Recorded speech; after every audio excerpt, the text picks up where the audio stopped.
Conversation of KCC tutorials.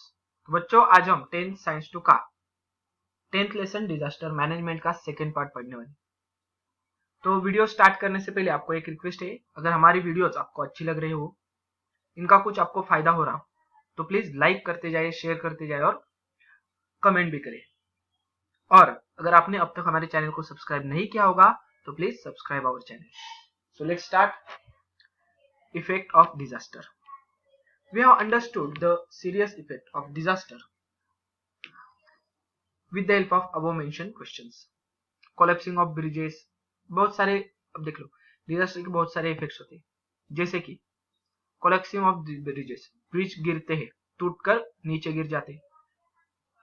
Flooding of coastal villages, जो सी coastal नहीं तो नदी के किनारे पे जो विलेजेस होते हैं वो फ्लड में बह जाते हैं।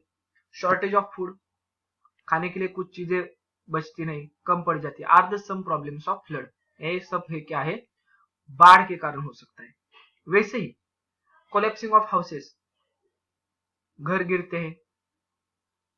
Then developing cracks in land, जमीन के अंदर क्रैक्स बन जाते हैं।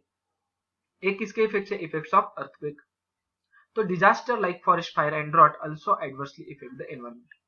वैसे ही फॉरेस्ट फायर यानी कि जंगल में जब आग लगती है, नहीं तो ड्रॉट अकाल पड़ता है, उसके भी इफेक्ट्स पड़ते हैं एनवायरमेंट पे। एग्जांपल के तौर पे देख लो, फॉरेस्ट फायर लग गई बहुत ज्यादा मात्रा में, जिस फॉरेस्ट में वो आग लगे वहां के प्लांट्स तो जलकर राख हो जाएंगे, यानी कि बहुत सारा नुकसान है।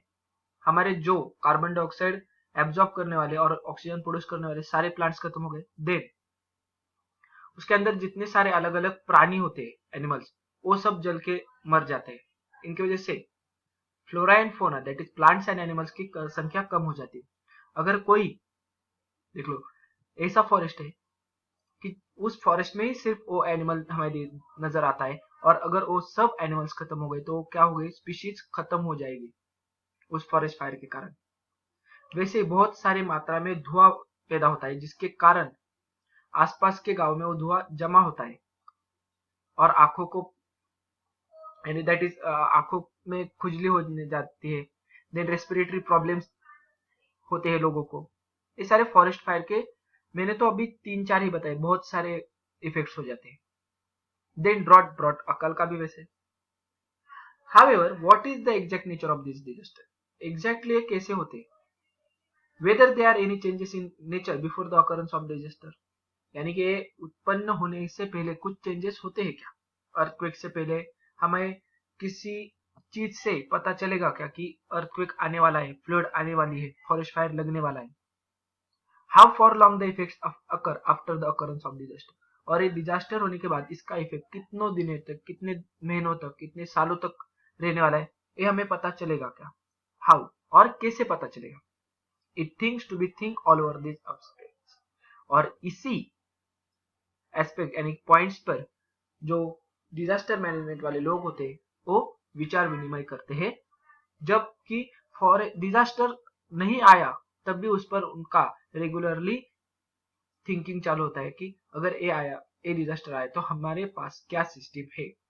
This help us to understand the nature and gravity of the disaster, और इसी की वजह से हमें डिजास्टर के नेचर और कैसे उत्पन्न होगा और ग्रेविटी, उससे कितना नुकसान होगा, वो कितनी ज्यादा मात्रा में होगा, इसका पता चलता है। Disaster definitely affect the economy of nation, उसका हमारे इकोनॉमी यानी कि आर्थिक व्यवहारों पे बहुत बड़ा इफेक्ट पड़ता है। जैसे कि देख लो, that effect is always relative to disaster and economy, disaster आएगा इकोनॉमिक पे इफेक्ट होना ही हुई।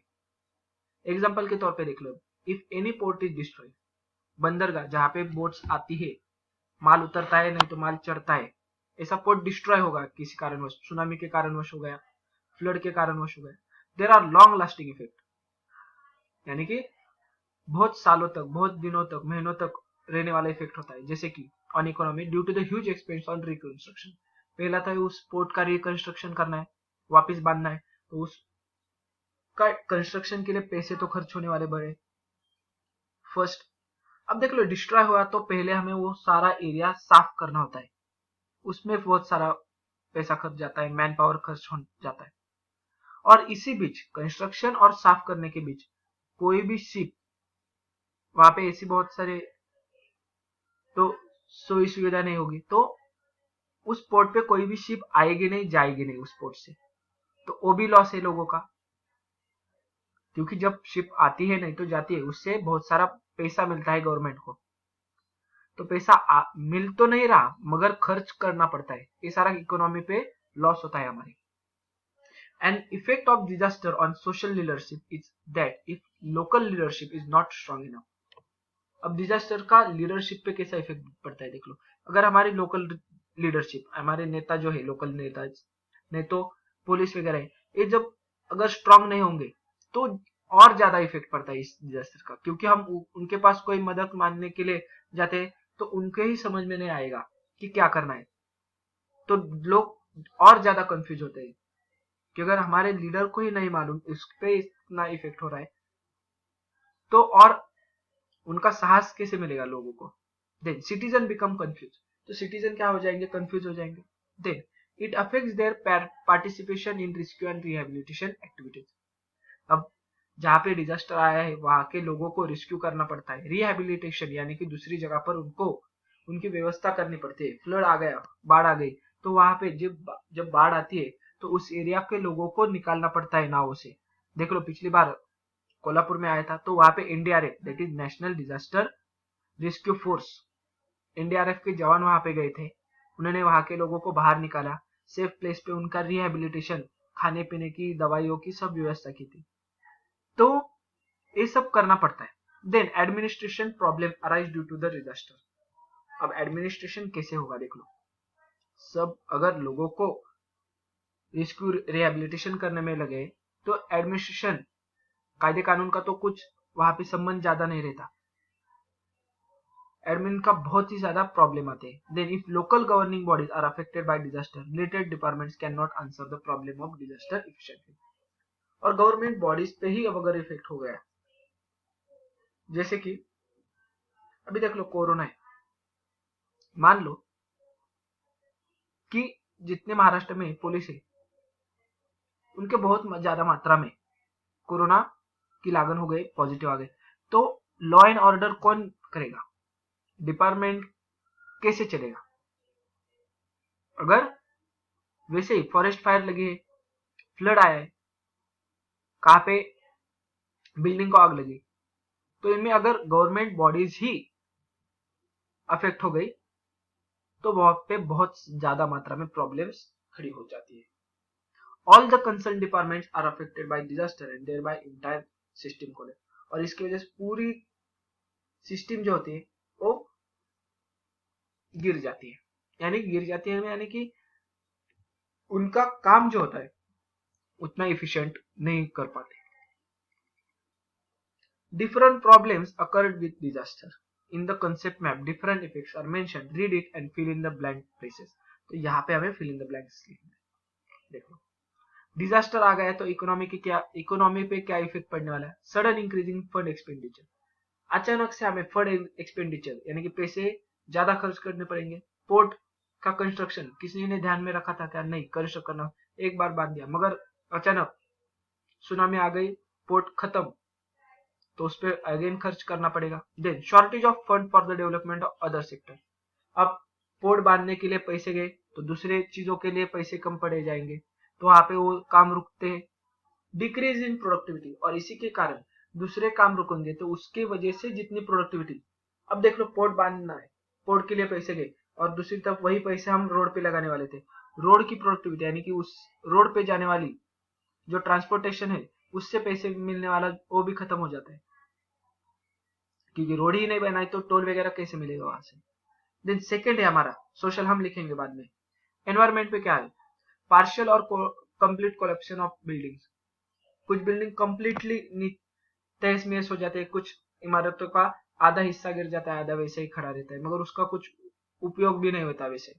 ड्राइंग आउट वाटर रिसोर्सेस, अब किसी डिजास्टर के, अर्थक्वेक की वजह से जो नदी का बेसिन होता है, रिवर बेसिन, वो अगर चेंज हो गया तो ड्राई पड़ जाती है वो रिवर, उसमें पानी नहीं उड़ता। कंटेमिनेशन ऑफ वाटर, फ्लड आ गई अच्छा पानी भी जो होता है नदियों का, उसमें ज्यादा मात्रा में कॉन्टेमिनेशन यानी कि गंदा हो जाता है वो। Then stinky pollution of water environment due to the decomposing corpse of humans and other animals. Flood आ गई है, उसमें डिकम्पोज होने वाले बहुत सारे जानवर, इंसान बह जाएंगे, कुछ मर जाएंगे वो बाढ़ में, पानी में डूब के बहुत ज्यादा जानवर मर जाते हैं, आदमी मर जाते हैं। आप देख लो कोल्हापुर में जो फ्लड आया था उसमें बहुत ज्यादा मात्रा में जो कैटल्स थे वो ऐसे उनके अंदर सब पानी भर गया था। तो इसके वजह से स्टिंकी पॉपुलेशन या पोल्यूशन होता है, यानी कि वो डिकम्पोज हो जाते हैं और उससे उस पूरे एरिया में गंदगी फैलती है। वहां पे अलग अलग डिसीजेस होते हैं डिकम्पोजिशन के कारण, वो सब सड़ने के कारण। देन एडमिनिस्ट्रेटिव प्रोफेशनल, एडमिन पे क्या इफेक्ट पड़ता है देख लो। स्ट्रेस ऑन वर्कर, जो गवर्नमेंट वर्कर्स है उनको बहुत ज्यादा मात्रा में काम करना पड़ता है इस समय में, डिजास्टर के समय में। Collapsing of transport system, again एक ही एग्जांपल में देख लो, बताता हूँ। एक हिस्से में फ्लड आ गया, वहां का रोड पूरे तरीके से बंद, क्या करना पड़ता है हमें, नाव बोट से जाना पड़ता है उस हिस्से में। तो उतना ट्रांसपोर्ट ज्यादा से हम कर पाएंगे क्या, जितना हम फास्ट कार वगैरह से जाते हैं उतना फास्ट बोट से नहीं जा पाते, बराबर। Then shortage of facilities, flood आई वहां पे दूध, पानी, खाना, ये सब शॉर्टेज पड़ जाता है। लोग क्या करते हैं, हेलीकॉप्टर से उन लोगों को प्रोवाइड करते हैं।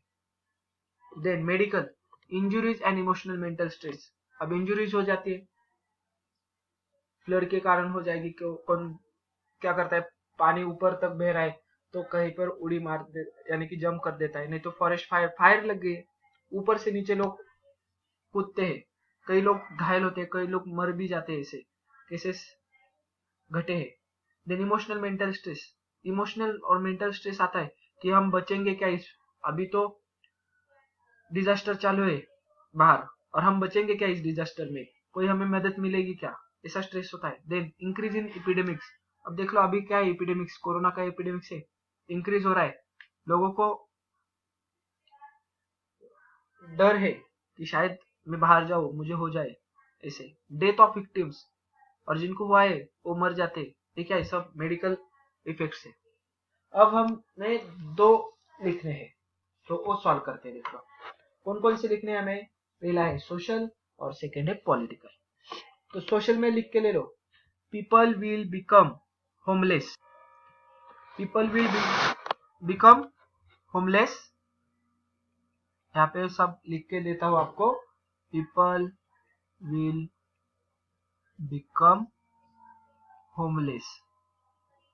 अब उनके घर जाते हैं क्योंकि अर्थक्वेक आ गया, उनके घर गिर गए, कोलैप्स हो गए इनके कारण।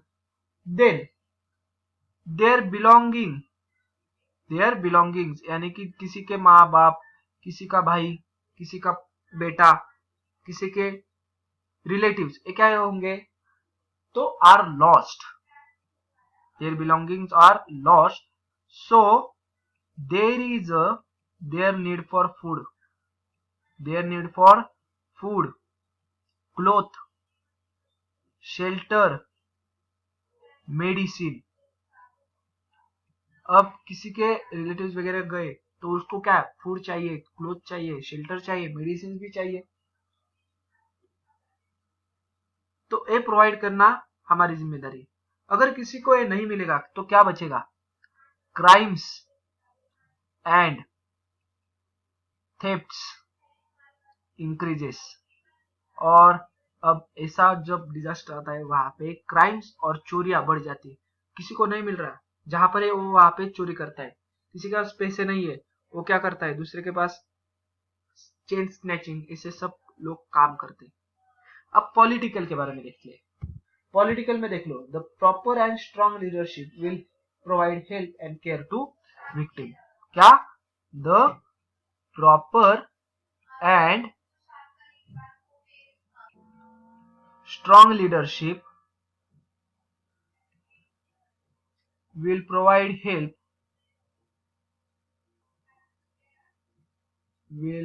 help to victims, यानी कि जितने सारे लोग विक्टिम्स हुए, जख्मी हुए, जिन पर इफेक्ट हुआ है, उनको लीडर ने, यानी कि उस डिजास्टर में जितने सारे लोगों पर इफेक्ट हुआ है उन लोगों को कुछ हेल्प करनी चाहिए। एग्जाम्पल के तौर पे देख लो, ट्रेन एक्सीडेंट हुआ। अब ट्रेन एक्सीडेंट में कई लोगों की जान जाती है, कई लोगों के हाथ पांव कट जाते हैं, वो डिसेबल्ड यानी कि अपंग हो जाते हैं, तो उनको हेल्प दी जाती है 5 लाख 3 लाख। तो ये भी पॉलिटिकल इफेक्ट है। Then government compensation will given immediately. Government compensation will given immediately.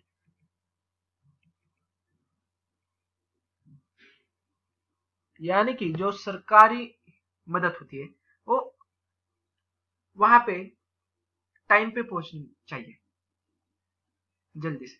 नहीं तो देख लो, कौन सा इवेंट हो जाता, डिजास्टर हो जाता है और उसके 10 सालों बाद उनको कंपनसेशन मिलता है, तो कई लोग 10 सालों बाद जीवित भी नहीं होते हैं।